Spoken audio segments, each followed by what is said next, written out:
विद्यार्थी मित्रांनो, आज आपण जागतिकीकरण म्हणजे नवीन आर्थिक जे धोरण आहे त्या नवीन आर्थिक धोरणांमध्ये जे तिसरं सूत्र आहे ते आहे जागतिकीकरण. जागतिकीकरणाला ग्लोबलायझेशन असं म्हणतात.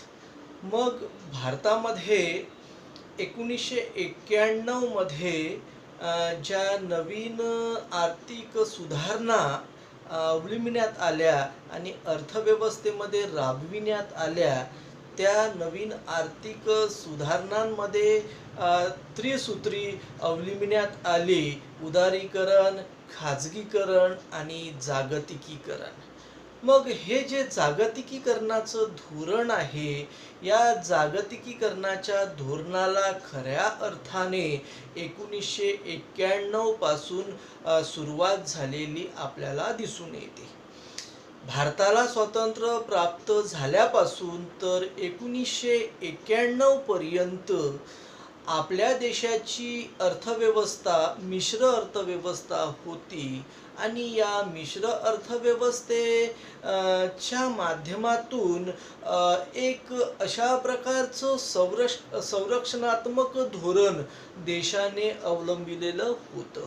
म्हणजे आंतरराष्ट्रीय व्यापाराच्या संदर्भामध्ये संरक्षणाचं धोरण अवलंबून देशामध्ये असणारे जे लघु उद्योग आहे, कुटीर उद्योग आहे, सार्वजनिक क्षेत्रातले जे उद्योग आहे, यांच्या संदर्भामध्ये संरक्षण देण्याकरिता आयातीवर निर्बंध प्रस्थापित करण्यात आले होते आणि निर्यातीला प्रोत्साहन देऊन देशाचा जो शोधनशेष आहे, आंतरराष्ट्रीय व्यापाराशी निगडीत असणारा जो शोधनशेष आहे, तो अनुकूल राहील या प्रकारचं धोरण देशाने स्वातंत्र्य प्राप्त झाल्यापासून तर 1991 पर्यंत अवलंबलेलं आपल्याला दिसून येते.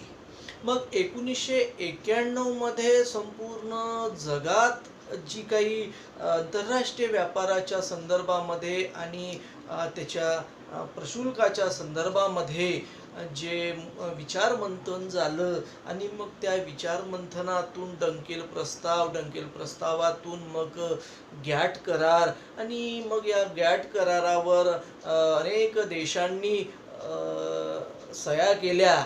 भारताने सुद्धा 1991 मध्ये सह्या करून तो जो गॅट करार आहे तो अंमलात आणण्याकरिता या 3 सूत्रीचा अवलंब आपल्या देशाच्या अर्थव्यवस्थेकरिता करायला सुरुवात केली.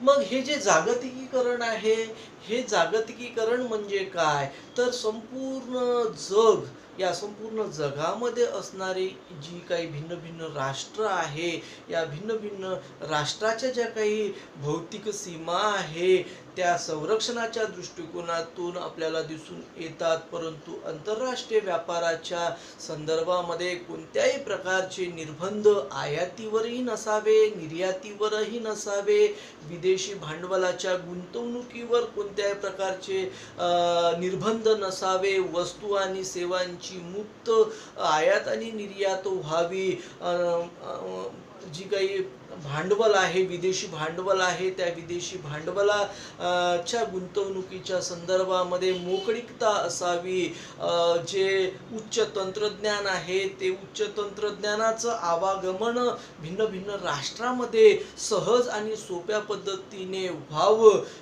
यालाच साध्या भाषेमध्ये आपल्याला जागतिकीकरण म्हणता येईल किंवा ग्लोबलायझेशन म्हणता येईल. मग भारताच्या दृष्टिकोनातून जर विचार केला तर आपण आपल्या देशाच्या संदर्भामध्ये आयातीकरिता अनेक प्रकारचे निर्बंध याकरिता लावत होतो की आपल्या देशामध्ये असणारे जे उद्योग आहे त्या उद्योगामध्ये तयार होणारा जो माल आहे, या मालाची विक्री देशी बाजारामध्ये योग्य प्रकारे व्हावी. विदेशातून येणाऱ्या आयातीमुळे देशी उद्योगांना कोणत्याही प्रकारे उद्योगासमोर कोणतंही संकट उभं होऊ नये आणि म्हणून आयातीवर आपण मोठ्या प्रमाणामध्ये निर्बंध लावत होतो. म्हणजे संरक्षणात्मक धोरण 1991 पर्यंत आपल्या देशाने अवलंबलेलं आपल्याला औद्योगिक धोरणाच्या माध्यमातून लक्षात येते. परंतु 1991च्या नंतर ची जी परिस्थिती आहे ती जर बघितली तर जागतिकीकरणामुळे भिन्न भिन्न प्रकारच्या वस्तू आणि सेवा आपल्या देशातील बाजारपेठेमध्ये विक्रीला येऊ लागल्या. त्याच प्रकारे यंत्रसामुग्री आणि जे आधुनिक तंत्रज्ञान आहे त्या यंत्रसामुग्री आणि तंत्रज्ञानाचा वापर भारतीय उद्योगामध्ये मुक्त होऊ लागला. त्याच प्रकारे विदेशी जे भांडवल आहे त्या विदेशी भांडवलाची गुंतवणूक सुद्धा देशामध्ये असणारे जे उद्योग आहे यामध्ये मोठ्या प्रमाणावर होऊ लागली. अशा प्रकारचं जे चित्र आहे हे चित्र आपल्याला 1991 पासून बदललेलं अर्थव्यवस्थेचं किंवा अर्थव्यवस्थेमध्ये असणाऱ्या औद्योगिक क्षेत्राचं, बाजारपेठेचं, भांडवली बाजाराचं, शेअर बाजाराचं आपल्याला दिसून येते. यालाच काय म्हणतात? जागतिकीकरण म्हणतात. आता जागतिकीकरणाचं अर्थ लक्षात घेतल्यानंतर आपल्याला जागतिकीकरणाच्या ज्या व्याख्या आहे या व्याख्या आपल्याला बघायच्या आहे. एक साधारण जी व्याख्या आहे ती त्या व्याख्येवरून आपल्याला लक्षात येते. जागतिकीकरण म्हणजे नवीन आर्थिक सुधारणामधलं असं एक सूत्र की ज्या सूत्राच्या अंतर्गत वस्तू, सेवा, विदेशी भांडवल आणि आधुनिक तंत्रज्ञानाचा वापर एका देशातून दुसऱ्या देशामध्ये मुक्तपणे आणि अनिर्बंधपणे होण्याच्या प्रक्रियेला जागतिकीकरण असं म्हणतात.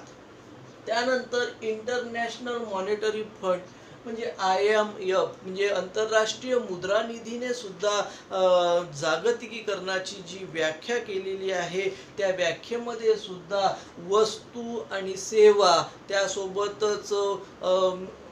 त्यासोबतच यंत्रसामुग्री आणि तंत्रज्ञान आणि विदेशी भांडवलाची मुक्त संचालन एका देशातून दुसऱ्या देशामध्ये निर्बंधयुक्त होण्याच्या प्रक्रियेला जागतिकीकरण म्हणतात. आणि मग एकामेकाचं जे अवलंबित्व आहे, परावलंबित्व आहे, हे परावलंबित्व म्हणजे जागतिकीकरण होय. अशा प्रकारची व्याख्या IMF ने केलेली आपल्याला दिसून येते.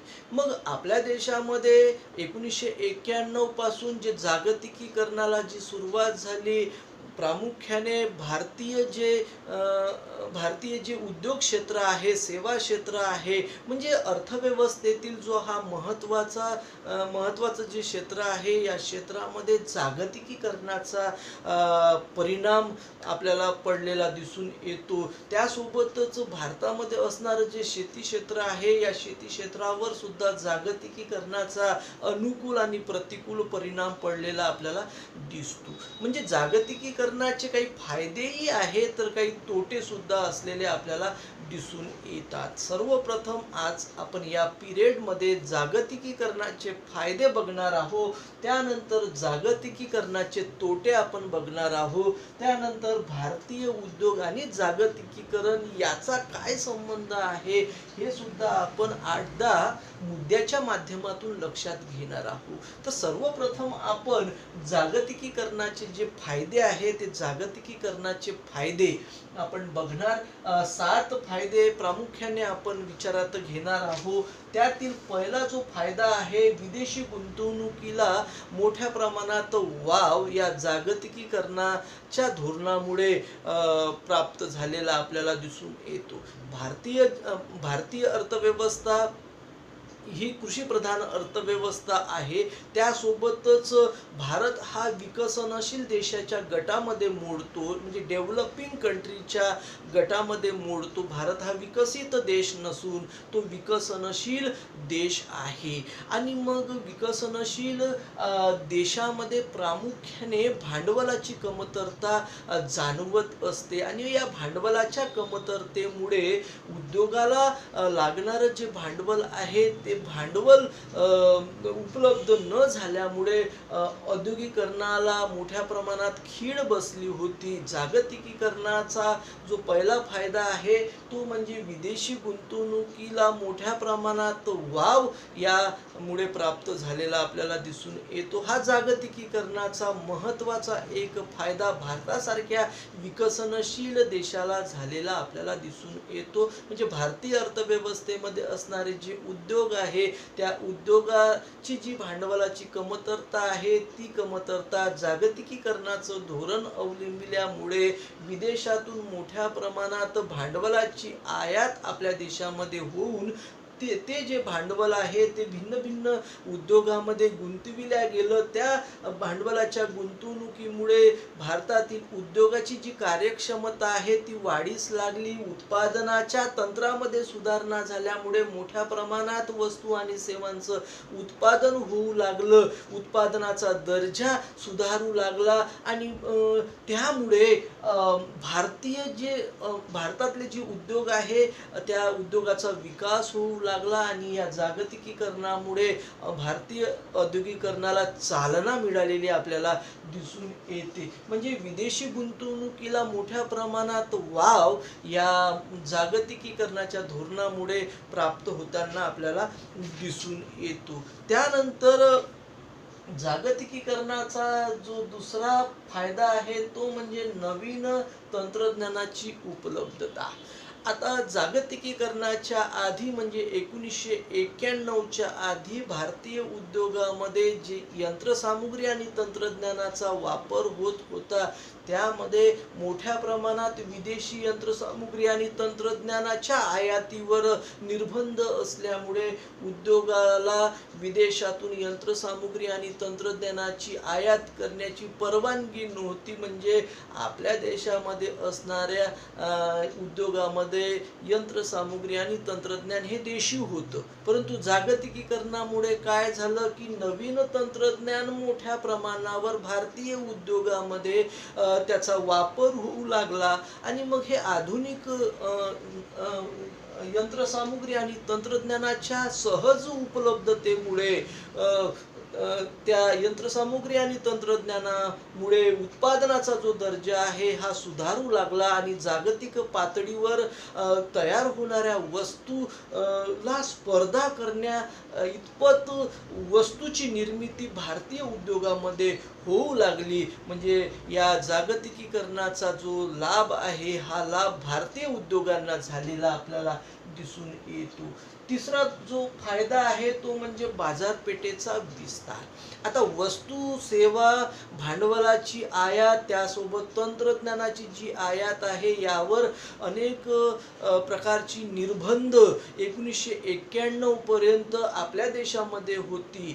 ही जी निर्बंध आहे ही निर्बंध जागतिकीकरणामुळे दूर झालेली आपल्याला दिसून येतात आणि मग त्यामुळे विदेशातील वस्तू सहज आपल्या देशामध्ये उपलब्ध होतात. भारतातील वस्तू सुद्धा इतर देशामध्ये सहज आपल्याला निर्यात करता येतात. म्हणजे निर्यातीवरही कोणत्या प्रकारचं निर्बंध नसते आणि त्यासोबतच आयातीवरही कोणत्याही प्रकारचं निर्बंध नसल्यामुळे बाजारपेठेचा विस्तार होतो, बाजारपेठेचा विकास होतो. हा जो फायदा आहे हा फायदा भारतासारख्या विकसनशील देशाला सुद्धा प्राप्त झालेला आपल्याला दिसतो. 1991च्या नंतर आपल्या देशाच्या बाजारपेठेमध्ये भारतीय वस्तू सुद्धा उपलब्ध झालेल्या आपल्याला दिसतात. त्यासोबतच विदेशातून आलेल्या ज्या वस्तू आहे त्या वस्तू सुद्धा मोठ्या प्रमाणात भारतीय बाजारपेठेमध्ये उपलब्ध झाल्यामुळे उत्पादक म्हणजे उपभोक्त्यांना उच्च दर्जाच्या ज्या वस्तू आहे या उच्च दर्जाच्या वस्तू माफक किमतीमध्ये स्वस्त किमतीमध्ये या जागतिकीकरणामुळे प्राप्त झालेला आपल्याला दिसून येतो. त्यानंतर चौथा आहे उत्पादनाच्या दर्जामध्ये सुधारणा. जागतिकीकरणाचं धोरण अवलंबिण्याच्या आधी भारतीय उद्योगामध्ये तयार होणाऱ्या ज्या वस्तू आहेत त्या वस्तूचा जो दर्जा आहे हा दर्जा साधारण प्रकारचा होता, साधारण दर्जाच्या त्या वस्तू होत्या. परंतु जागतिकीकरणामुळे काय झालं की विदेशातून यंत्रसामुग्री, तंत्रज्ञान, विदेशी भांडवल याची मुक्त आयात आपल्या देशामध्ये होऊ लागल्यामुळे त्या यंत्रसामुग्री, तंत्रज्ञानाचा वापर आणि विदेशी भांडवलाचा वापर उद्योगामध्ये मोठ्या प्रमाणात झाल्यामुळे वस्तूचा जो दर्जा आहे त्या वस्तूच्या दर्जामध्ये सुधारणा झालेली आपल्याला दिसून येते. म्हणजे उत्पादनाचा जो दर्जा आहे त्या दर्जामध्ये मोठ्या प्रमाणात वाढ झालेली आपल्याला आढळते. त्यानंतर जलद औद्योगिक विकास. एखाद्या देशाच्या अर्थव्यवस्थेत मध्ये भिन्न भिन्न क्षेत्र असतात. शेती क्षेत्र आहे, औद्योगिक क्षेत्र आहे, सेवा क्षेत्र आहे.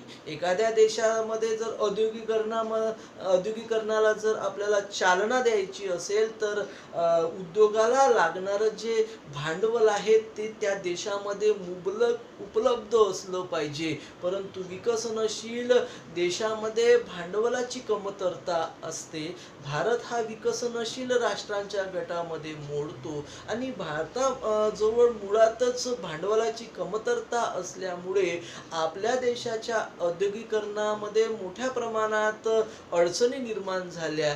जागतिकीकरणामुळे विदेशी जे भांडवल आहे ते विदेशी भांडवल सहज आयात करता येत असल्यामुळे आणि आयात केलेल्या विदेशी भांडवलाची गुंतवणूक भिन्न भिन्न क्षेत्रामध्ये म्हणजे होत असल्यामुळे औद्योगिकरणाला चालना मिळाली आणि औद्योगिक विकास मोठ्या प्रमाणात व्हायला लागला. त्यानंतर आंतरराष्ट्रीय सामंजस्यामध्ये वाढ. आता जागतिकीकरणाचा जो लाभ आहे हा जगातील सगळ्याच राष्ट्रांना कमी जास्त प्रमाणामध्ये प्राप्त होताना आपल्याला दिसून येतो. जगामध्ये विकसित देश आहे, विकसनशील देश आहे, अविकसित देश सुद्धा आहे. या जागतिकीकरणाचा सगळ्यात जास्त लाभ हा विकसित असणाऱ्या देशांना मोठ्या प्रमाणात प्राप्त होताना आपल्याला दिसून येतो. आता भारतासारख्या विकसनशील देशाला जागतिकीकरणाचे काही फायदे ज्या प्रकारे मिळालेले आहेत त्याच प्रकारे तोटे सुद्धा प्राप्त झालेले आपल्याला दिसून येतात. म्हणजे जागतिकीकरणाचा जास्तीत जास्त लाभ हा विकसित देशांना होतो.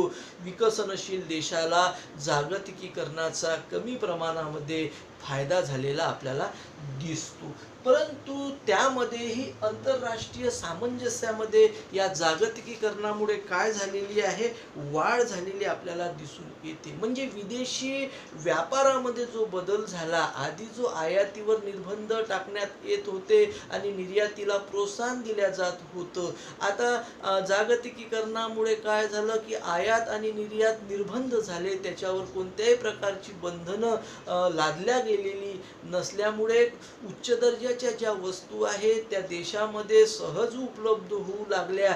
त्याच्यामुळे देशातील लोकांचा जो जीवनमानाचा जो दर्जा आहे या दर्जामध्ये या जागतिकीकरणामुळे काय व्हायला लागली, वाढ व्हायला लागली. त्यानंतर विदेशी भांडवलाच्या गुंतवणुकीमुळे देशाच्या भांडवली बाजाराचा विस्तार झालेला आपल्याला दिसून येतो. म्हणजे जागतिकीकरणाच्या आधी भारतीय जे भांडवली बाजार आहे त्या भांडवली बाजाराचा जो विस्तार आहे हा छोटा होता.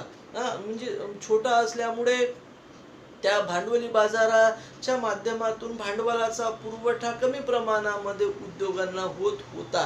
परंतु जागतिकीकरणामुळे काय झालं की विदेशी भांडवलदारांनी त्यांच्याजवळ त्यांच्या मालकीचं जे भांडवल आहे त्या भांडवलाची गुंतवणूक भारतीय उद्योगामध्ये ज्या प्रकारे केली त्याच प्रकारे भांडवली बाजारामध्येही मोठ्या प्रमाणात भांडवलाची गुंतवणूक केल्यामुळे भांडवली बाजाराचा काय झालेला आपल्याला दिसून येतो, विकास झालेला आपल्याला दिसून येतो. त्यानंतर आर्थिक क्षेत्रामध्ये श्रम विभागणी आणि विशेषीकरणाला मोठ्या प्रमाणात या जागतिकीकरणामुळे चालना मिळालेली आपल्याला दिसून येते. त्यानंतर आंतरराष्ट्रीय सामंजस्यामध्ये मोठ्या प्रमाणात या जागतिकीकरणामुळे मुळे काय झालेली आहे, वाढ झालेली आहे आणि आंतरराष्ट्रीय सहकार्याला या जागतिकीकरणामुळे चालना सुद्धा मिळालेली आपल्याला दिसून येते. म्हणजे जागतिकीकरणाची हे जे काही फायदे आहे, हे फायदे जरी दिसत असले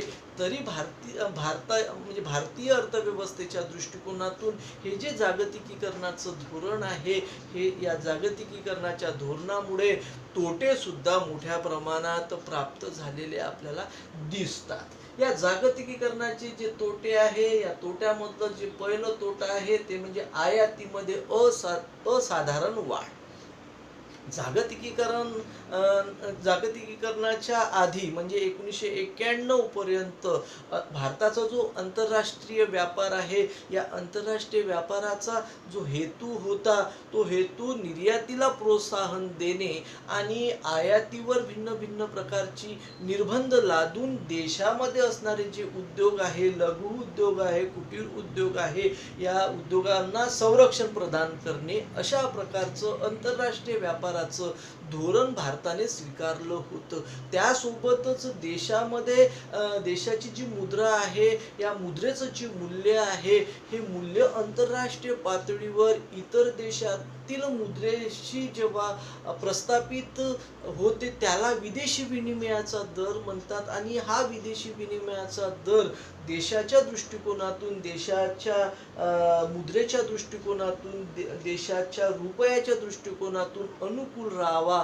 त्यासोबतच आंतरराष्ट्रीय व्यापारा मागचा जो हेतू होता, ध्येय होतं, ते म्हणजे शोधनशेष जो आहे, balance of payment, balance of trade, हा देशाच्या दृष्टिकोनातून अनुकूल राहावा, अशा प्रकारचं आंतरराष्ट्रीय व्यापाराचं धोरण 1991 पर्यंत भारताने अवलंबिलेलं आपल्याला दिसून येते. परंतु 1991 नंतर आंतरराष्ट्रीय व्यापारामध्ये मोठ्या प्रमाणात बदल झालेले आपल्याला या जागतिकीकरणामुळे दिसून येते. म्हणजे आयातीवर जे आपण आधी निर्बंध लादत होतो, ती आयात आता निर्बंधयुक्त झालेली आहे आणि त्यामुळे आयातीमध्ये मोठ्या प्रमाणात वाढ झाल्यामुळे आणि निर्यातीमध्ये पाहिजे त्या प्रमाणामध्ये वाढ न झाल्यामुळे देशाचा जो आंतरराष्ट्रीय व्यापाराशी निगडीत असणारा जो शोधनशेष आहे, ज्याला balance of payment, balance of trade म्हणतात, तो प्रतिकूल झालेला आपल्याला दिसून येतो. म्हणजे निर्यातीपेक्षा आयातीत मोठ्या प्रमाणात वाढ झालेली आपल्याला या जागतिकीकरणाच्या धोरण अवलंबल्यामुळे झालेला दिसून येतो. दुसरा जो तोटा आहे तो म्हणजे शोधनशेषावर विपरीत प्रभाव. आधीच्या मुद्द्यामध्ये शोधनशेषावर मी थोडंसं भाष्य केलेलं आहे. शोधनशेष म्हणजे आंतरराष्ट्रीय व्यापार करत असताना प्रत्येक देश काही वस्तूची निर्यात करतो आणि काही वस्तूची आयात करतो. आता निर्यात केल्यामुळे आपल्याला विदेशाकडून मुद्रा म्हणजे विदेशाकडून आपल्याला घेणी प्राप्त होते आणि आयात केल्यामुळे आपल्याला विदेशाला देणी द्याव्या लागतात. मग हे देणी आणि घेणी याचा जो लेखाजोखा आहे, हा लेखाजोखा ज्यामध्ये मांडला जातो त्याला शोधनशेष असं म्हणतात, बॅलन्स ऑफ पेमेंट म्हणतात. आणि मग या शोधनशेषावर या जागतिकीकरणाचा विपरीत परिणाम कसा झाला, तर आयातीवर जे निर्बंध आपण आधी टाकत होतो, त्या आयाती आता निर्बंधयुक्त झाल्या. म्हणजे कोणत्याही प्रकारचं निर्बंध त्याच्यावर या जागतिकीकरणाच्या धोरणामध्ये लादल्या जात नाही आणि निर्यात पाहिजे त्या प्रमाणामध्ये वाढू न शकल्यामुळे आणि आयात मोठ्या प्रमाणात वाढल्यामुळे आपल्या देशाचा जो शोधनशेष आहे, त्या शोधनशेषावर विपरीत प्रभाव पडलेला आपल्याला दिसून येतो. त्यानंतर देशी उद्योगाच्या अस्तित्वाला धोका. या जागतिकीकरणाच्या धोरणामुळे आपल्या देशामध्ये असणारे जे उद्योग आहे, त्या उद्योगामध्ये लघु उद्योग आहे, कुटीर उद्योग आहे, सार्वजनिक क्षेत्रामधील काही उद्योग आहे, या उद्योगाच्या अस्तित्वाला या जागतिकीकरणामुळे धोका निर्माण झालेला आपल्याला दिसून येतो. मग हा धोका कोणता? तर विदेशामध्ये तयार होणाऱ्या ज्या वस्तू आहे, या वस्तूची निर्मिती प्रामुख्याने बहुराष्ट्रीय कंपनीच्या माध्यमातून आधुनिक यंत्रसामुग्री, तंत्रज्ञान, मोठ्या प्रमाणावर भांडवलाचा वापर, मोठ्या प्रमाणावर वस्तूची निर्मिती कमी उत्पादनाच्या खर्चावर होत असल्यामुळे ह्या बहुराष्ट्रीय कंपन्यांनी तयार केलेल्या वस्तूचा उत्पादनाचा खर्च हा आपल्या देशामध्ये वस्तू तयार करण्याकरिता आलेल्या खर्चापेक्षा कितीतरी कमी त्यांना येतो. त्यामुळे त्या बहुराष्ट्रीय कंपन्यांनी मोठ्या प्रमाणावर तयार केलेला जो माल आहे, हा माल भारतीय बाजारपेठेमध्ये विक्रीला पाठविला. त्यामुळे काय झालं की देशामध्ये तयार होणाऱ्या ज्या वस्तू आहे, देशी उद्योजकाच्या माध्यमातून तयार होणाऱ्या ज्या वस्तू आहे, त्या वस्तू या विदेशी बहुराष्ट्रीय कंपन्यांनी तयार केलेल्या वस्तूशी स्पर्धा करू न शकल्यामुळे देशी उद्योगाच्या अस्तित्वावर मोठ्या प्रमाणात धोका निर्माण झालेला आपल्याला दिसून येतो. त्यानंतर बहुराष्ट्रीय कंपन्यांचा साम्राज्यवाद. आता या ज्या काही बहुराष्ट्रीय कंपन्या आहे, या बहुराष्ट्रीय कंपन्याचं जे स्वरूप आहे ते मोठं असते. ते मोठ्या प्रमाणावर वस्तू आणि सेवांची निर्मिती करतात. मोठ्या प्रमाणावर भांडवलाची गुंतवणूक करून यंत्रसामुग्री आणि तंत्रज्ञानाच्या माध्यमातून वस्तूची निर्मिती करतात. त्यामुळे त्यांना वस्तूच्या निर्मितीकरिता जो उत्पादनाचा खर्च येतो तो कमी येतो.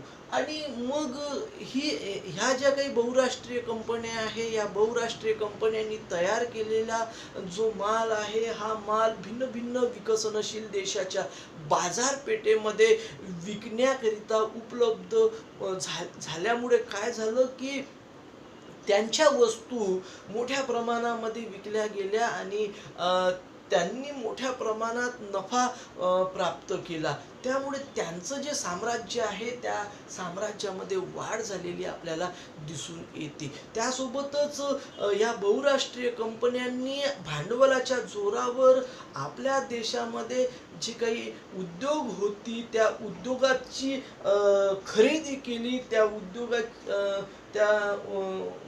उद्योगाची खरेदी केल्यामुळे देशातील जे उद्योग आहे ते उद्योग बंद पडायला सुरुवात झाली आणि मग अशा प्रकारे बहुराष्ट्रीय कंपन्यांचा जो साम्राज्यवाद आहे, या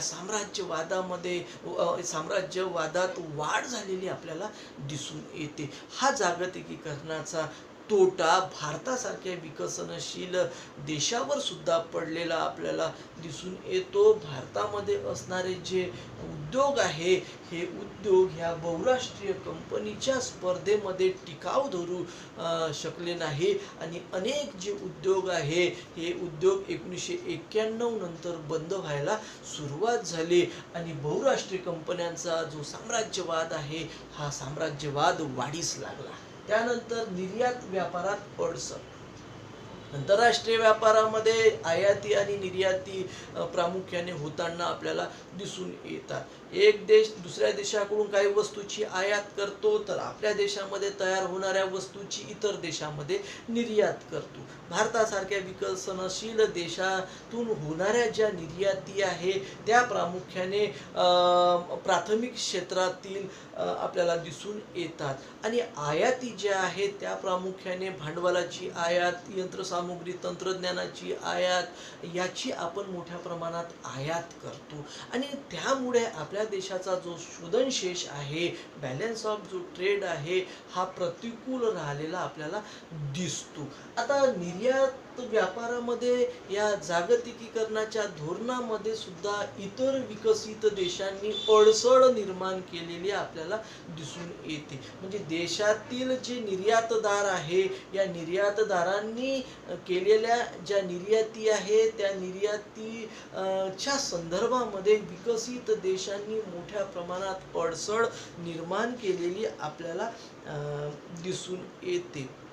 आता सैद्धांतिक दृष्ट्या जरी करण्याचा लाभ हा निर्यातीला आणि आयातीला होतो, त्यासोबतच तो विकसित देशांनाही होतो, विकसनशील देशांनाही होतो आणि अविकसित देशांनाही होतो. अशा प्रकारे सैद्धांतिक दृष्टिकोनाच्या आधारावर जागतिकीकरणाचं जे धोरण आहे याचं जर आपण विवेचन केलं, परंतु प्रत्यक्षामध्ये हे जे विकसित देश आहे, या विकसित देशांनाच या जागतिकीकरणाचा सगळ्यात जास्त लाभ झालेला आपल्याला दिसून येतो. भारतासारख्या विकसनशील देशाच्या निर्यातीमध्ये या जागतिकीकरणामुळे पाहिजे त्या प्रमाणात वाढ झालेली आपल्याला दिसून येत नाही. उलट आपल्या देशाच्या आयातीमध्ये मोठ्या प्रमाणात वाढ झालेली आपल्याला दिसते. त्यानंतर खाजगीकरणाच्या विस्ताराकरिता दडपण. आता आपण याच्या आधी जे सूत्र आपण बघितलं, खाजगीकरण म्हणजे प्रायव्हेटलायझेशन. तर या प्रायव्हेटलायझेशन या धोरणामध्ये किंवा या खाजगीकरणाच्या धोरणामध्ये सार्वजनिक क्षेत्रातील जे उद्योग आहे त्या उद्योगाचं टप्प्याटप्प्याने खाजगीकरण करण्याचं धोरण आपल्या देशाने 1991 पासून अवलंबिला. आता मग या जागतिकीकरणाचं जे दडपण आहे, हे जागतिकीकरणाचं दडपण विदेशी जे भांडवलदार आहे किंवा बहुराष्ट्रीय कंपन्या आहे किंवा जे विकसित देश आहे, हे विकसित देश विकसनशील देशावर भिन्न भिन्न प्रकारचं दडपण टाकून त्या देशामध्ये असणाऱ्या सार्वजनिक क्षेत्रातील उद्योगांचं खाजगीकरण करण्याकरिता काय केलेलं आहे, या म्हणजे जे विकसित देश आहे किंवा ज्या बहुराष्ट्रीय कंपन्या आहे, त्या बहुराष्ट्रीय कंपन्यांनी आपल्या देशामध्ये खाजगीकरणाच्या विस्ताराकरिता दडपण या जागतिकीकरणाच्या धोरणाच्या माध्यमातून टाकलेला आपल्याला दिसून येते. म्हणजे या जागतिकीकरणामुळे खाजगीकरणाला मोठ्या प्रमाणात चालना मिळाली आणि खाजगीकरण ज्या उद्योगाचं झालं त्या उद्योगाची जी खरेदी आहे ती खरेदी बहुराष्ट्रीय कंपन्यांनी केली आणि बहुराष्ट्रीय कंपन्यांनी भारतीय उद्योग खरेदी केल्यामुळे भारतीय बाजारपेठांवर त्यांचं वर्चस्व प्रस्थापित झालं आणि अशा प्रकारे खाजगीकरणाच्या विस्ताराकरिता जागतिकीकरणाचं धोरण अवलंबून दडपण टाकण्याचा प्रयत्न झालेला आपल्याला दिसून येतो. तो एक तोटा आहे. त्यानंतर जागतिक संस्थांकडून सुद्धा मोठ्या प्रमाणात दडपण भारतासारख्या विकसनशील देशावर आलेला आपल्याला दिसून येते. आता 1991 पासून आंतरराष्ट्रीय पातळीवर अस्तित्वात आलेली जी काही गॅट आहे, general agreement on trade and tariff, मग नंतर 2005 मध्ये या गॅटचं रूपांतर WTO मध्ये झालं, वर्ल्ड ट्रेड ऑर्गनायझेशन मध्ये झालं. परंतु 1991च्या आधी जागतिक पातळीवर अनेक जागतिक आर्थिक संघटना अस्तित्वात होत्या. म्हणजे IMF म्हणजे इंटरनॅशनल मॉनिटरी फंड म्हणजे आंतरराष्ट्रीय मुद्रा निधी, त्यानंतर वर्ल्ड बँक, यासारख्या जागतिक आर्थिक संघटना आधीच अस्तित्वात होत्या. आणि मग या जागतिकीकरणाचं धोरण अवलंबिल्यानंतर 1991च्या नंतर जागतिक पातळीवर मग WTO ही संस्था सुद्धा अस्तित्वात आली. मग IMF, वर्ल्ड बँक आणि WTO या संस्थांनी मदतीच्या म्हणजे विकसनशील देशांना मदतीचं धोरण राबवित असताना त्या देशामध्ये असणारे जे उद्योग आहे त्या उद्योगाचं खाजगीकरण करण्याचं दडपण त्यांनी सरकारवर टाकलं आणि मग विदेशी मदत आपल्या देशाला प्राप्त होत असल्यामुळे मग आपल्याला सुद्धा आपल्या देशामध्ये असणारे जे उद्योग आहे या उद्योगाचं खाजगीकरण करावं लागलं, उदारीकरण करावं लागलं, म्हणजे जागतिकीकरणाचं धोरण अवलंबावं लागलं. म्हणजे आपण तर गॅट करारावर सह्या केल्याच होत्या, परंतु त्यासोबतच जागतिक पातळीवर असणाऱ्या या ज्या आर्थिक संस्था आहे, या आर्थिक संस्थांनी मदतीचा हात देत असताना, आर्थिक मदत करत असताना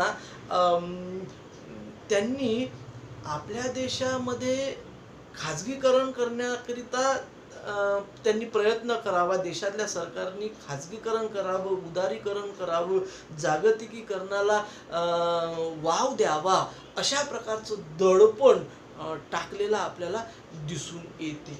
त्यामुळे काय झालं की समाजवादी समाज रचना, कल्याणकारी राज्याची जी संकल्पना आपण जी स्वीकारली होती स्वातंत्र्य प्राप्त झाल्यानंतर, सामान्यांना मदत करणे, गरिबांकरिता भिन्न भिन्न प्रकारच्या कल्याणकारी योजना राबविणे, त्यानंतर श्रमिकांकरिता भिन्न भिन्न प्रकारचे कायदे अवलंबिण्यात आले होते, आणि ही जी काही समाजोपयोगी जे काही धोरण सरकारने जे राबविलं होतं, हे समाजोपयोगी धोरण सरकारने राबवू नये, सरकारने सार्वजनिक क्षेत्रामध्ये उद्योग चालवू नये, त्यासोबतच सरकारची जी जबाबदारी आहे ती सरकारची जबाबदारी सरकारने हळूहळू कमी करावी, अशा प्रकारचं दडपण या जागतिकीकरणाच्या धोरणामुळे बहुराष्ट्रीय कंपन्यांच्या माध्यमातून, विकसित राष्ट्रांच्या माध्यमातून आणि जागतिक पातळीवर असणाऱ्या आर्थिक संस्थेच्या माध्यमातून सरकारवर पडू लागल्या, आणि मग सरकारने आपल्या अंदाजपत्रकामध्ये शिक्षणावर होणारा खर्च कमी, कल्याणकारी योजनांवर होणारा खर्च कमी, कामगार कायद्यांमध्ये मोठ्या प्रमाणामध्ये बदल, ह्यासारखे जे बदल झालेले आपल्याला दिसून येतात, त्याला सुरुवात 1991 पासून झालेली आपल्याला दिसते. म्हणजे जागतिकीकरणाचे काही फायदेही आहेत, तर जागतिकीकरणाचे काही तोटेही सुद्धा असलेले आपल्याला दिसून येतात. आता भारतीय अर्थव्यवस्थेच्या दृष्टिकोनातून जे जागतिकीकरणाचं धोरण आहे, या जागतिकीकरणाचं धोरण आणि भारतीय उद्योग आणि भारतीय अर्थव्यवस्था याचा काय संबंध आहे, हा सुद्धा बघणे अत्यंत गरजेचं आहे. कारण भारतामध्ये असणारे जे उद्योग आहेत, त्या उद्योगावर या जागतिकीकरणाचा काय परिणाम झाला, तर हे आपल्याला या 10 मुद्द्याच्या माध्यमातून लक्षात घेता येईल. एक आहे बहुराष्ट्रीय कंपन्यांच्या संख्येमध्ये वाढ. या जागतिकीकरणामुळे काय झालं की आयातीवर निर्बंध उठले, आणि या आयातीवर निर्बंध उठल्यामुळे वस्तूंची, सेवांची, विदेशी भांडवलाची, यंत्रसामुग्री आणि तंत्रज्ञानाची मोठ्या प्रमाणामध्ये आयात भारतामध्ये होऊ लागली, आणि मग ह्या ज्या काही बहुराष्ट्रीय कंपन्या आहे, या बहुराष्ट्रीय कंपन्याचा जो व्याप आहे तो मोठा आहे, यंत्रसामुग्री तंत्रज्ञानाचा वापर ते मोठ्या प्रमाणामध्ये करतात, त्यांच्या वस्तूचा जो दर्जा आहे तो दर्जा उच्च प्रतीचा असतो, आणि त्यामुळे देशामध्ये उत्पादित होणाऱ्या ज्या वस्तू आहे, देशी वस्तू आहे, त्या देशी वस्तूचा जो दर्जा आहे तो साधारण आहे, आणि त्यामुळे देशी उद्योग ह्या बहुराष्ट्रीय कंपन्यांच्या स्पर्धेमध्ये टिकाव धरू शकल्या नाही, आणि अनेक जे उद्योग आहे हे उद्योग या जागतिकीकरणामुळे बंद पडली, आजारी पडली, आणि याचा जो लाभ आहे हा लाभ बहुराष्ट्रीय कंपन्यांना मोठ्या प्रमाणात प्राप्त झाल्यामुळे बहुराष्ट्रीय कंपन्यांच्या संख्येमध्ये भारतामध्ये मोठ्या प्रमाणात वाढ झालेली आपल्याला दिसून येते. त्यानंतर टिकाऊ उपभोग्य वस्तूच्या उत्पादनामध्ये वाढ. आधी भारतीय अर्थव्यवस्थेमध्ये भारतीय उद्योजकाच्या माध्यमातून तयार होणाऱ्या ज्या वस्तू आहे, या वस्तूचा जो दर्जा आणि टिकाऊपणा हा साधारण प्रकारचा होता, परंतु जागतिकीकरणामुळे काय झालं की यंत्रसामुग्री तंत्रज्ञानामध्ये मोठ्या प्रमाणात सुधारणा झाली, आणि कच्चा माल जो आहे तो कच्चा माल चांगल्या प्रकारे विदेशी कंपन्यांना, बहुराष्ट्रीय कंपन्यांना सहज उपलब्ध होऊ लागल्यामुळे टिकाऊ वस्तू कमी किमतीमध्ये बहुराष्ट्रीय कंपन्या तयार करू लागल्या, आणि मग ह्या टिकाऊ वस्तूची मोठ्या प्रमाणात निर्यात भारतीय बाजारामध्ये होऊ लागली, आणि मग टिकाऊ उपभोग्य वस्तूच्या उत्पादनामध्ये वाढ झाल्यामुळे त्या वस्तू सहज भारतीयांना उपलब्ध होऊ लागल्या. त्या टिकाऊ उपभोग्य वस्तू चा वापर भारतातील म्हणजे भारतातील लोकांच्या माध्यमातून वाढू लागल्यामुळे भारतातील लोकांचा जीवनमानाचा जो दर्जा आहे, तो जीवनमानाचा जो दर्जा उंचावायला मदत झालेली आपल्याला या जागतिकीकरणामुळे दिसून येते. त्यानंतर चीनमधून झालेले वस्तूची डम्पिंग.